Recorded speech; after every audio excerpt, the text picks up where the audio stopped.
Hello friends, welcome once again to my lockdown series. आपने मुझे पिछले 2 वीडियोस में इतना प्यार दिया है और इतना मोटिवेशन दिया है कि मैं इंस्पायर हुई कि मुझे 3rd एपिसोड भी बनाना चाहिए।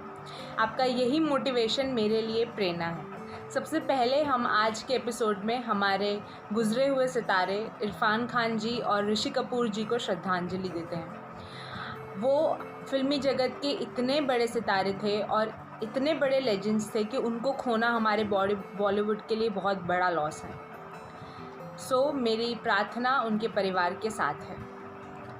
Guys, welcome to our episode number 3 और आज हम एपिसोड में कुछ अलग करने वाले हैं। आज का एपिसोड स्पेशली बहुओं के लिए है। बहुओं, सुन लीजिए, आपके लिए ये स्पेशल एपिसोड है मेरी तरफ से।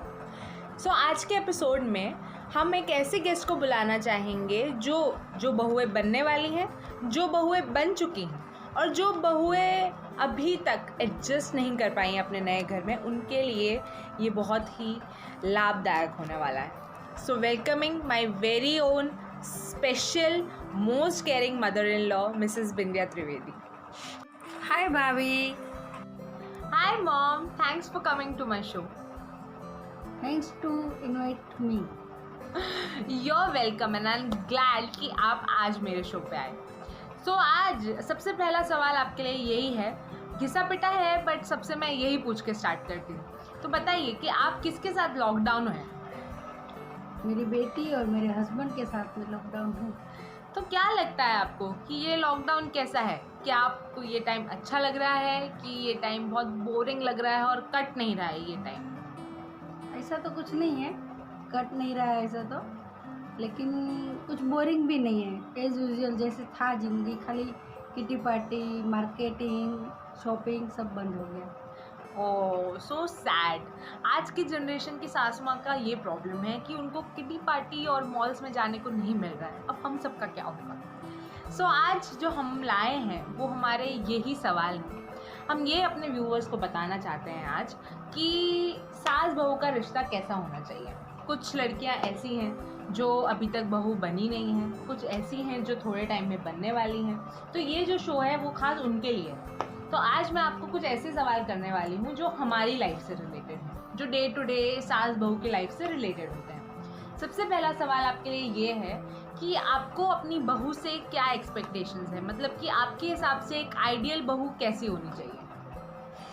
एक्सपेक्टेशन जैसा तो कुछ नहीं है, लेकिन क्या है कि नए घर में जाना है, थोड़ा बदलाव तो लाना पड़ेगा। उनके माइंड में जो चल रहा है उसमें कुछ इतना ही बदली नहीं करेगा तो चलेगा, लेकिन घुल मिल के सबको समझने का, सबको एक्सपेक्ट करने का थोड़ा उनका नज़रिया रहेगा तो उसके लिए बेटर रहेगा और नए घर के लिए। और वो हमारे घर के सदस्य ही हो जाती है, ऐसा कुछ नहीं रहता है, लेकिन दोनों के लिए वो लोग को दोनों को समझ के अंडरस्टैंडिंग से आगे बढ़ना चाहिए। So true. जब अंडरस्टैंडिंग होगी तो कोई भी रिश्ता बहुत ही प्योर और मजबूत बन सकता है। मॉम, मेरा दूसरा सवाल आपसे ये है कि एक सास को अपनी बहू के लिए अपने मन में, हर सास को अपनी बहू के लिए अपने मन में क्या फीलिंग्स रखनी चाहिए? अपने बहू के लिए कोई अलग फीलिंग्स नहीं होती है। वो अपने घर में आती है तो अपनी बेटी बन के आती है, वैसा फीलिंग रखेंगे तो अच्छी बात है। नहीं आता है बहुत लोगों को, लेकिन ऐसा समझ लेने से सब पॉजिटिव हो जाता है। हमको अपना सोच में रखना है कि हमारी बेटी किसके घर गई है तो किसकी बेटी हमारे घर आएगी तो वो जगह उसको दे देने का। ऐसा सोचने का नहीं कि अलग से उनको क्या ट्रीट करना है, कैसे रखना है, ऐसा नहीं सोचने का, तो कोई प्रॉब्लम नहीं होगा। जो नेक्स्ट है सेगमेंट वो ये है कि कुछ स्टेटमेंट्स हैं जो सास अपनी बहू को रेगुलर जो डे टू डे लाइफ है उसमें बोलते हैं। तो जो नेक्स्ट सेगमेंट हमारा ये है कि जिसमें मैं आपको कुछ स्टेटमेंट्स बताऊंगी और आप मुझे बताइए कि उसमें जो सास होती है उनकी क्या फीलिंग होती है। तो उसमें पहला जो स्टेटमेंट है वो ये है कि खाना बचा है उसे रखूं या फेंक दूं। उसमें ऐसा है ना कि दो बातें हो सकती है। ऐसा रूडली नहीं लेना चाहिए कि उसको रखना ही है और खाना ही है। सिचुएशन पे डिपेंड है। अभी खाने वाले कितने हैं, ज़्यादा खाना बच गया है, नहीं तो फिर थोड़ा सा है, कुछ इतना नहीं है तो फिर नेक्स्ट टाइम नहीं चलने वाला है तो फेंक देना। लेकिन बेटर है कि रखेंगे, यूज़ होने लायक है तो रखेंगे तो अच्छा है। सो गर्ल्स, उस खाने के फ्यूचर का तो मुझे नहीं पता है, बट अगर आपको अपना फ्यूचर सिक्योर करना है तो इस सवाल का जवाब हाँ ही दीजिए। सो मम्मा, मेरा नेक्स्ट स्टेटमेंट ये है कि मिसेस शर्मा की बहू बहुत अच्छी दिखती है, या संस्कारी है, या बहुत अच्छे से काम करती है, तो इसका मतलब क्या होता है? ऐसा पहली बात तो ये है इसमें कि किसी के साथ किसी की कंपैरिजन करना उचित नहीं है। कंपैरिजन करना है मतलब दूसरे को नीचा दिखा के एक को बड़ा करना है, ऐसा कुछ होता ही नहीं है।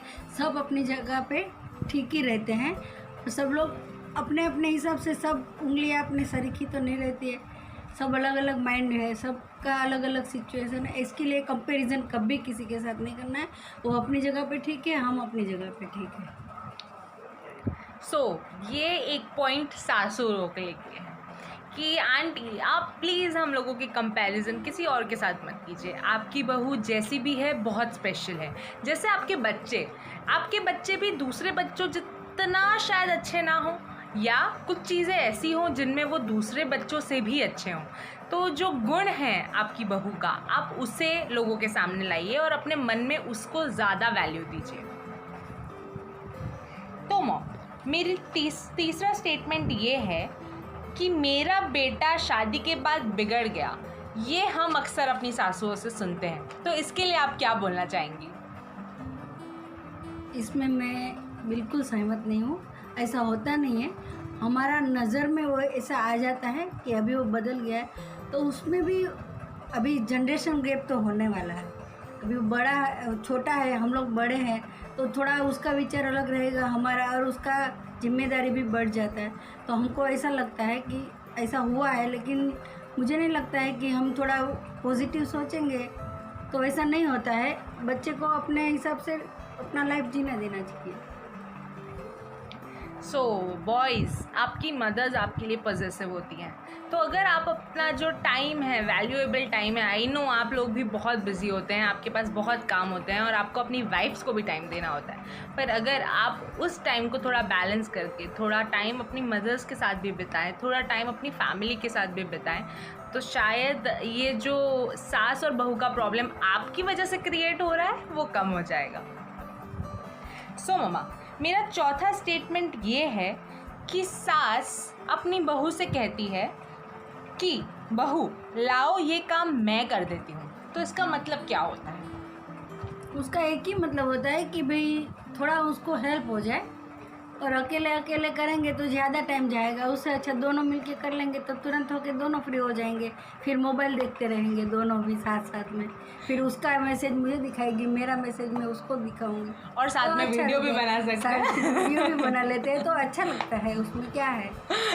सो बहू, अगर बहुएं आप लोगों को आपकी मदर इन लॉ कहती है कि वो आपके साथ थोड़ा वर्कलोड शेयर करना चाहती हैं, तो वो जेन्युइनली आपकी केयर करती हैं जैसे आपकी मदर्स करती थी, तो प्लीज़ आप इसको गलत इंटेंशन में मत लीजिए और ये मत सोचिए कि वो आपकी हेल्प नहीं करना चाहती हैं, सिर्फ ऊपर से ऐसा कह रही हैं। वो सच में आपका लोड शेयर करना चाहती है। वो देखती हैं कि सारा दिन आप पूरे घर के लिए कितनी हेल्प करते हैं। वो अपने टाइम को भी याद करती है कि जब वो अकेले थे, वो सारा घर को संभालते थे, उनके पास कोई मदद करने के लिए नहीं था, तब उन्हें कैसा फील होता था। तो आज अगर वो आपकी मदद करेंगे तो शायद आपका लोड शेयर हो, काम जल्दी ख़त्म हो, आप दोनों अच्छे से एंजॉय कर सकते हैं। सो मम्मा, मेरा पांचवा क्वेश्चन ये है कि सास अपनी बहुओं से कहती हैं कि हम अपने ज़माने में तो कम पैसों में घर चला लेते थे, तो इससे क्या मतलब है? ये इम्पोर्टेंट क्वेश्चन है, लेकिन अभी ऐसा नहीं है कि भाई ज़्यादा खर्च कर रहे हैं इसलिए बोल रहे हैं, लेकिन क्या है कि जब भी वो टाइम पे पगार भी कम था, पैसा भी, इनकम भी कम आती थी, तो कम खर्चे में, कम पैसे में घर चल जाता था। लेकिन अभी क्या है, पगार भी वही सबसे बढ़ गई है, सैलरी भी बढ़ गई है, तो अभी उसमें वो लोग फिजूल खर्ची नहीं करे, तो उनके लिए अच्छा रहेगा फ्यूचर में। वो खाली कहना रहता है, बाकी कम खर्चा। और क्या है कि सबके साथ रहना है, ज़माने के साथ चलना पड़ेगा। ऐसा नहीं कि डाउन मार्केट हो जाओ फिर तुम ये कुछ अपने ऊपर कुछ खर्च मत करो पैसा, ऐसा कुछ नहीं रहता है। लेकिन जितना हो सके उतना चलाने का बात करना है। सो गर्ल्स, शायद ये जनरेशन गैप हो सकता है, जैसे मेरी मदर इन लॉ ने कहा, क्योंकि उस जनरेशन में फेशियल वैल्यू इतना ज़्यादा मैटर नहीं करती थी, आपकी पर्सनालिटी इतना ज़्यादा मैटर नहीं करती थी। जो मैटर करता था वो था आपकी स्पीड, आपका काम करने का तरीका, आप कितने अच्छे से काम करते हैं, वो सब मैटर करता था। पर अभी आपके लुक्स भी बहुत ज़्यादा मैटर करते हैं, आप कैसे रहते हैं, आप कैसे कपड़े पहनते हैं, वो भी बहुत ज़्यादा मैटर करता है। इसलिए शायद हमारे खर्चे हमारी सासों से ज़्यादा हो सकते हैं, बट ये सिर्फ एक समझने की बातें हैं। आप अगर उनके साथ बैठ के डिस्कस करते हैं कि मम्मा कहाँ मैं अपने खर्चे कम कर सकती हूँ, कहाँ मैं अपने खर्चे को थोड़ा बैलेंस कर सकती हूँ, तो शायद ये आपके लिए भी अच्छा रहेगा और वो भी समझ पाएंगे कि आपको किस किस जगह पे पैसे खर्च करने की ज़्यादा ज़रूरत है। वो आपको शायद ज़्यादा अच्छे से समझा पाएंगे कि किस जगह पे आप 20 रुपये खर्च कर रहे हैं तो शायद आपका 15 रुपये में काम हो जाए। So 5 rupees saving is not a bad idea, right? So हमारा स्टेटमेंट सेगमेंट तो ख़त्म हो चुका है, मैंने सब पूछ ही लिया है। अगर और किसी को कुछ जानना है अपनी सासू के कोई स्टेटमेंट के बारे में तो मुझे नीचे कमेंट सेक्शन में लिख के बताइएगा। सो मम्मा, एक बहुत ही स्पेशल क्वेश्चन मैं आपसे पूछना चाहती हूँ कि आपका फेवरेट रोल कौन सा है, सास का या बहू का? अभी जो सिचुएशन चल रहा है ना, वो बहुत अच्छा लग रहा है। तो क्योंकि सास भी कभी बहू थी, ऑब्वियसली सब बहू एक दिन सास बनने वाले हैं, और जो सास है वो कभी बहू तो थी। तो ये सिचुएशन भी आपको पसंद करना है और आने वाले जो सिचुएशंस है उसके साथ भी आपको डील करना है। सो मम्मा, मैं चाहती हूँ कि आप हमारे व्यूवर्स को कुछ एक मैसेज भेजें। मैसेज में ऐसा देना चाहती हूँ कि सब कोऑपरेट करके रहेंगे तो दोनों के लिए अच्छा है, कोई प्रॉब्लम नहीं आता है आगे जाके। और बाकी नहीं कोऑपरेट करना है तो फिर महाभारत रामायण सब देख लिए हैं आपने, उसमें क्या होता है, किसी का कुछ भला नहीं होता है, उससे अच्छा मिल के रहने में ही भला है। तो दोनों के लिए अच्छा है और लाइफ भी अच्छे से स्मूथली चली जाती है। So sweet of you. और रामायण महाभारत तो चल ही रही है, हम देख ही रहे हैं, तो कोशिश कीजिए कि वो आपके घर में ना हो। सो मम्मा, आप हमारे कोरोना वॉरियर्स के लिए क्या बोलना चाहेंगी? सैल्यूट, सबके लिए salute. A big big salute to our corona warriors. So guys, ये था हमारा स्पेशल सास बहू सेगमेंट, जो आने वाली बहुओं के लिए और जो अभी स्पेशल बहुएं हैं उन सब के लिए बहुत ही ज़्यादा ज़रूरी था। इसलिए मैंने सोचा कि क्यों ना मैं इसी टॉपिक पे एक वीडियो बनाऊँ। सो आई होप कि आपको हमारा ये जो छोटा सा डिस्कशन था वो पसंद आया, और मैं चाहती हूँ कि अगर फ्यूचर में भी आप कुछ मेरी सासू माँ से जानना चाहती हैं तो आप नीचे कमेंट सेक्शन में, मैं फिर से दोहरा दूँ, लिख के मुझे पूछ सकती हैं। सो गाइज़, मैं यही कहना चाहूँगी आज के सेगमेंट के बाद कि जो छोटे मोटे घर में झगड़े होते हैं सास बहू के बीच में, जो प्रॉब्लम्स होती हैं वो एक जनरेशन गैप की वजह से होती है।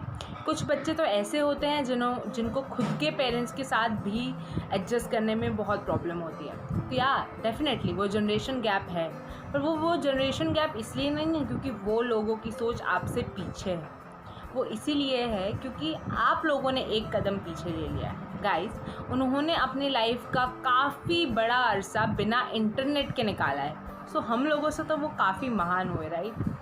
उनके पास इतना नॉलेज है, इतना एक्सपीरियंस है कि अगर हम लेने बैठेंगे ना तो भी हमारी ज़िंदगी कम पड़ जाएगी। उन्होंने अपनी थोड़ी सी ज़िंदगी में बहुत कुछ देख लिया है और वो हमें बहुत कुछ सिखा भी सकते हैं। सो मेरी आप सभी से यही रिक्वेस्ट है कि अपने पेरेंट्स को वो जो इम्पोर्टेंस डिज़र्व करते हैं वो इम्पोर्टेंस उन्हें दें।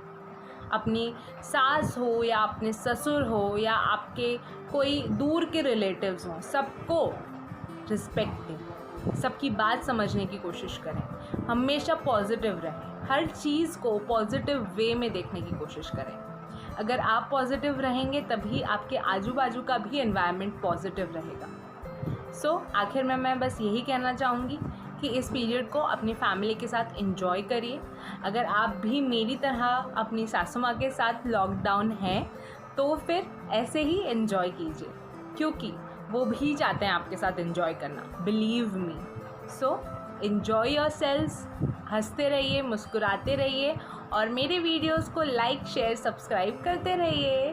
Bye, love you all.